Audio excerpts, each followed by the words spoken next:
तो जनाब, कल के मैच में जो सबसे अच्छी बात हुई है वो तो ये हुई है कि एक साथ 5 नए खिलाड़ियों ने डेब्यू किया, जो कि अराउंड 40 इयर्स में पहली बार ऐसा हुआ है। हम्म। लास्ट टाइम 1980 में हुआ 1980 था। में हुआ था। तो 40 साल के बाद, 41 साल के बाद एक साथ 5 प्लेयर्स ओडीआई में इंडिया की तरफ से डेब्यू किए। तो यही चीज अच्छी हुई है। और ऑफ कोर्स एक राहुल चहर की 3 विकेट्स, वो अच्छा हुआ, बाकी तो कुछ नहीं अच्छा हुआ जी। इस वक्त दो अच्छे लड़के आपके सामने बैठे हैं। मैं हूँ राहुल मार्केट, मेरे साथ है शिखर वाशने, बड़ा ही संस्कारी बच्चा है। और चलो जी, आज हम डिस्कस कर लेते हैं वो डिफीट जो हमने ऐसे थाली में रख के श्रीलंका को दे दी कि भाई आप आपने हमें घर पे बुलाया है, आपने हमें 5 स्टार होटल में खाना खिलाया है, इतनी सेवा की है। अब सारी मैच अगर हम जीत जाए तो फिर अच्छा थोड़ा लगेगा। तो एक मैच ना आप ले, हमने ऐसे गिफ्ट कर हाँ, दिया। एक मैच हमने उन्हें गिफ्ट किया है, बट आप बिगर पिक्चर भूल गए कि इंडिया 2-1 से सीरीज जीती भी है। ठीक है, तो उसकी खुशी और उसका सेलिब्रेशन भी है ही। और इस सीरीज बिल्कुल। में जो भी अच्छी अच्छी बातें हुई, हम उनके बारे में भी बात कर देते हैं। और आने बिल्कुल। वाली T20 सीरीज काफी तो कुछ है जिससे हम सबसे कवर करेंगे। तो हम थर्ड मैच से शुरू करते हैं। तो थर्ड मैच में सबसे अच्छा ये हुआ, इंडिया की तरफ से राहुल चहर का डेब्यू मैच था।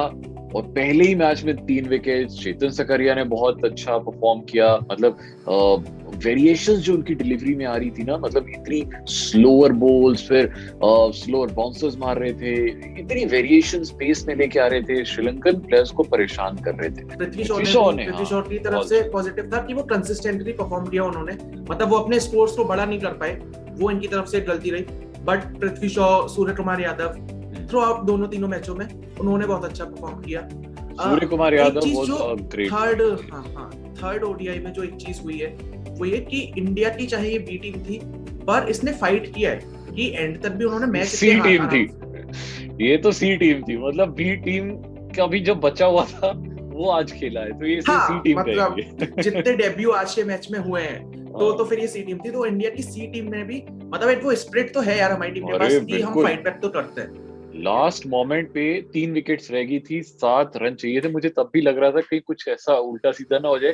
वो डर गए हुए थे श्रीलंका वाले, वो लेट बेचारे मी बाहर आ जस्ट गए थे। Summarise the match let me just summarise the match कि इंडिया ने 225 रन बनाए। इंडिया की तरफ से कोई भी बैट्समैन 50 रन, मतलब 50 के नहीं ऊपर रन नहीं पूरे बना कर पाए। पाया। सबने 50 के नीचे ही रन बनाए हैं। उसके बाद बीच में बारिश पड़ रही थी, तो 225 का जो टारगेट था वो 227 का हो गया। सामने से श्रीलंका की टीम आती है, उनकी तरफ से एक बैट्समैन ने 50 के ऊपर मारे रन। थोड़ा सा एंड में मैच जाते जाते लगा कि फंस जाएगा, पर फिर भी श्रीलंकन टीम जीत गई। 3 विकेट से श्रीलंका की जीत हुई है। इंडिया 2-1 से सीरीज जीत चुकी है। तो मोटा मोटा अपडेट तो ये है पूरी सीरीज का। बाकी let's talk about the positive points the key और क्या पॉजिटिव क्या हुआ। पॉइंट्स तो हाँ। सूर्य कुमार यादव के बारे में आपने ऑलरेडी बोल दिया। आई थिंक वो एक ऐसा फाइंड है इस सीरीज में जो कि आगे इंडिया के बहुत काम आने वाला है, ओडीआईज में भी और T20s में भी। तो इसने तो पक्की जगह बना ली है सूर्य कुमार यादव ने। ईशान किशन का मुझे पक्का नहीं पता, बट सूर्य कुमार यादव मतलब एक पक्का चावल है।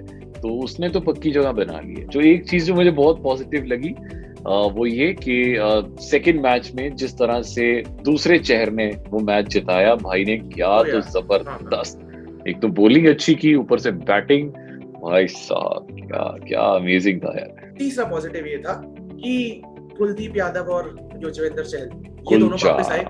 और कुलचार ने विकेट्स भी लिए, मतलब चहल ने 2 मैच में 5 विकेट लिए। हम्म, कुलदीप यादव भी अच्छी फॉर्म में देखे। तो जो एक स्पिन की दिक्कत चल रही थी इंडियन टीम में, वो थोड़ी सी सॉर्टेड होती हुई दिख रही है इन 3 मैचों के बाद तो एटलीस्ट। दीपक चहर का आपने बता ही दिया। और एक अच्छी चीज ये हुई कि पृथ्वी शॉ के ऊपर बहुत सारे सवाल उठ रहे थे। पृथ्वी शॉ ने अच्छा परफॉर्म किया। हम लोगों के पास कैप्टनसी का एक और कैंडिडेट है, शिखर धवन। ठीक है, शिखर धवन ने भी अच्छा परफॉर्म किया। उसके बाद हम लोग को ये पता चला कि जो प्लेयर कभी कमिटमेंट देके जाता है तो वो पूरी भी करता है। क्योंकि ईशान किशन का पोस्ट मैच प्रेजेंटेशन में हमें पता चला था कि वो ड्रेसिंग रूम से बोल के आया था कि मेरा डेब्यू है, पहली मेरा बॉल पे बर्थडे छक्का मारूंगा। है, मैं जाके छक्का मारूंगा। उसने वो छक्का मारा। तो ये कुछ मोटे मोटे, और बाकी यार इतने सारे प्लेयर्स को गेम और टाइम सबसे मिला, सबसे इतने लोगों बड़ा ने तो डेब्यू हम किया। भूल ही हाँ गए, सबसे बड़ा पॉइंट तो हम भूल गए, वो है राहुल द्रविड़ की कोचिंग।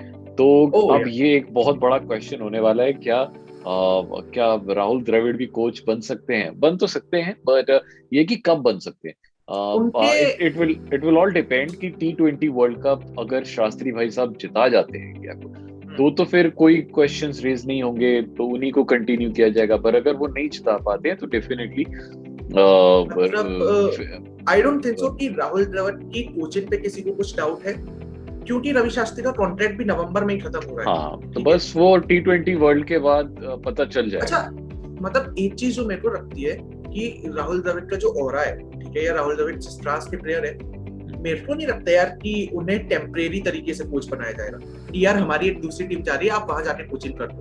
नहीं, ये वो तो शायद परमानेंट से कोच इन द बनेगा। प्लान्स है। हाँ, ये इन द प्लान्स है, ठीक है, जो हमें बाद में जाके रिवील होगा कि शास्त्री जी रहेंगे। सौरव गांगुली की जो विजन है ना बहुत अच्छी है। That's why I this is one thing which I like about him.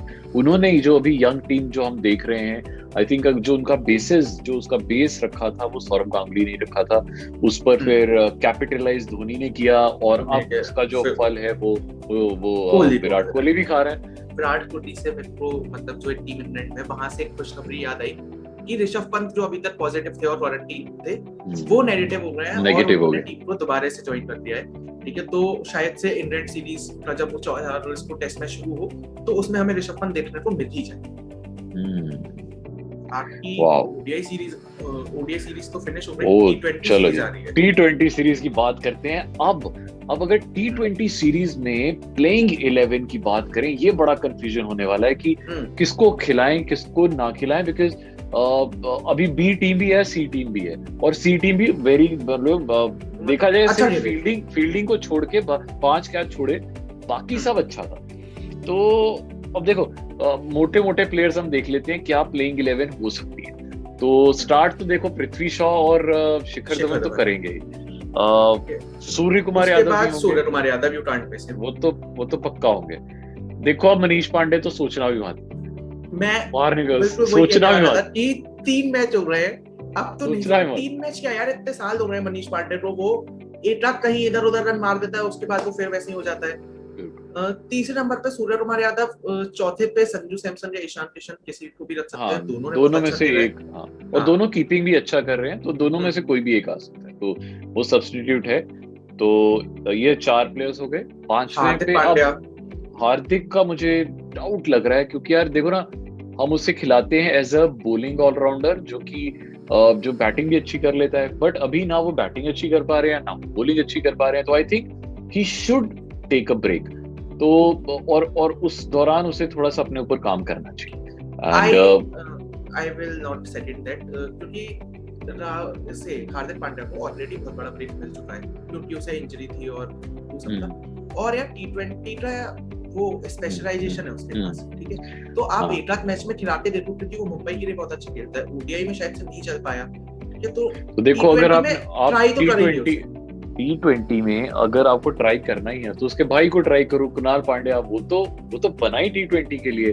Hardik Pandya को चलो आप फिर टेस्ट और वनडे के लिए भी खिला सकते हो, बट कुणाल पांड्या तो वो वही बंदा है जो आपको 4 ओवर्स अच्छे से ऑपोजिशन को निकाल के भी दे जाएगा, उसमें रन भी नहीं खाएगा, ज्यादा जल्दी ओवर भी कराएगा, हो सकता है 1 या 2 विकेटें भी ले जाए, और जब बैटिंग की बारी आएगी तो 4 बॉलों पे वो 20 रन भी मार सकता है, जो उसने किया भी है, और फील्डिंग भी अच्छी कर लेता है। तो आई थिंक अभी के हिसाब से, अभी की सिचुएशन के हिसाब से देखा जाए, तो अगर मुझे दोनों में से चुनना हो तो मैं शायद कुणाल पांड्या को चुनूंगा। तो आप हार्दिक को चुनूंगा, क्योंकि मतलब स्पिन के ऑप्शंस ऑलरेडी इंडियन टीम के पास काफी हैं। बट देखो ना, ये एक ऐसी पिच है जहां पे स्पिन जो है वो बहुत ज्यादा चल रही है, और इंडियन प्लेयर्स हो चाहे श्रीलंकन प्लेयर्स हो, दोनों को स्पिन तंग कर रही है। तो हमें तो इस समय ज्यादा से ज्यादा स्पिनर्स चाहिए। चलो जी, 5 नंबर तक हो गया। 6ठे नंबर पे अब हमें देखना है, आई थिंक 6ठे नंबर से बॉलर्स स्टार्ट हो जाएंगे। तो अब और किस को खिलाना है? आप एक बैट्समैन और डालोगे या फिर? मैं एक बैट्समैन और डालूंगा, क्योंकि T20। अच्छा, तो किसको डालना चाहेंगे आप? मेरी साइड से मेरे दिमाग में से बैट्समैन गायब हो रहे हैं। और कौन है? मनीष पांडे छोड़ के और कोई भी बोल। मनीष पांडे छोड़ के कोई और? ईशान किशन। मैं संजू सैमसन, ईशान किशन दोनों को रखूंगा। चलो, दोनों किसी और का नाम याद नहीं आ रहा है। हाँ। चलो 6 हो गए। तो अब हमें 5 हमें बॉलर रखने हैं, रखने हैं। तो एक तो राहुल चहर हो गए, जिन्हें रखना बहुत जरूरी है, क्योंकि वो T20 स्पेशलिस्ट हैं। उनको रख लेते हैं, और कल की परफॉर्मेंस देख के तो आपको जरूर लगेगा कि यार मतलब इनको तो चांस देना बनता है। तो एक राहुल चहर हो गए। अब बचे 4। तो अगला अगला सोचो आप कौन किसको रखेंगे? भुवनेश्वर कुमार। भुवनेश्वर कुमार, हाँ रख सकते हैं, बिल्कुल हाँ। बिल्कुल रख सकते हैं। तो अब रह गए 3। तो क्या नवदीप सैनी को रखेंगे? नहीं नहीं, मुझे लगता है अब स्पिनर्स को ही रखना चाहिए। तो कुलचा में से दोनों को रखा जाएगा या एक को रखा जाएगा? मुझे लगता है एक को रखा जाएगा। में से एक को रखा जाएगा और शायद से चहल को रखा जाएगा। हाँ, चहल को रखा जाएगा। हाँ। तो अब 2 रह गए। अब उन 2 में से एक तो दूसरे चहर भाई आ जाएंगे। मुझे लगता है कि उसके चांसेस हैं। दीपक चहर आएंगे। और एक और बॉलर जिसकी काफी जरूरत है हमें, काफी सरप्राइजिंग बॉलर, और चेतन सटारिया को खिला देते हैं क्योंकि उसने इस मैच में काफी अच्छी बॉलिंग करी है, but I don't think so कि पहले मैच में उसका मुझे लगता है कि स्पिनर्स को ज्यादा चांस दिया जाएगा। और अगर ऐसा हो जाए तो फिर ये हो सकता है कि कृणाल और हार्दिक दोनों खेलें। तो आई थिंक ये दोस्तों हाँ, हम सब कुछ बता देंगे क्या? एक प्लेयर आप बता दो, कमेंट करो, चलो ठीक है? हमें डीएम करके बता दो कि 11वें नंबर का प्लेयर कौन सा होना चाहिए, और हमारी टीम से आपको क्या दिक्कत है, या आप कौन कौन से प्लेयर दिक्कत वो भी बता दो यार। हाँ, कोई दिक्कत नहीं है यार। चलो अभी तो अच्छी चीज ये है कि अब क्वेश्चन की बारी है क्रिकबाजी का बाजीगर।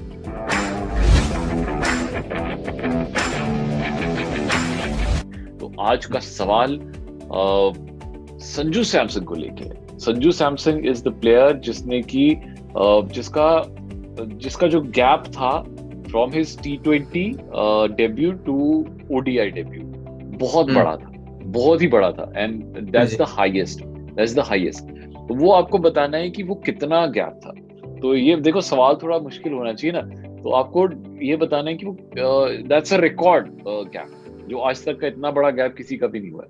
तो T20 से लेके वनडे के बीच का जो डेब्यू का गैप है वो सबसे बड़ा इनका है। तो मैं आपको थोड़ा सा हल्का सा गेस दे देता हूँ कि ये 6 साल के अराउंड है, 6 साल। तो एग्जैक्ट कितना वो आपको हमें बताना है। 6 years how many days वो आप लोग ज्यादा गैप मत लेना और तुरंत बता देना। मैं तो कह रहा हूँ गूगल करना है, ये कोई ऐसी दिक्कत की बात नहीं है, गूगल करना है करो। हम लोग आपको रेटिफाई कर रहे हैं, हम FM पे आपका नाम रहेंगे, फीवर FM FM पे। और बाकी राहुल भाई को पर्सनली DM कर दो @RahulMarket1 पे, मेरे को DM कर दो @shikhar_br पे। राहुल भाई को DM करना, मेरे को फॉलो भी कर देना। और बाकी ST Smartcast लाइक करो, कमेंट करो, शेयर करो, सब्सक्राइब करो, और ये सब तो करो मत करो हटाओ से। इंडिया को ओलंपिक्स में जरूर चीयर अप करो, क्योंकि ओलंपिक शुरू हो चुके हैं और इंडिया को सपोर्ट की बहुत जरूरत है। बिल्कुल हो सकता है तिरंगा टोक्यो में फहराए इस बार। बिल्कुल तिरंगा फहराया जाएगा टोक्यो में, और गोल्ड तो हमने लेके आना है। और तब तक कल तक के लिए इजाजत दे दीजिए। कल 7 बजे फिर से मैच स्टार्ट है, तो मिलते हैं फिर मैच के बाद। तब तक के लिए बाय बाय।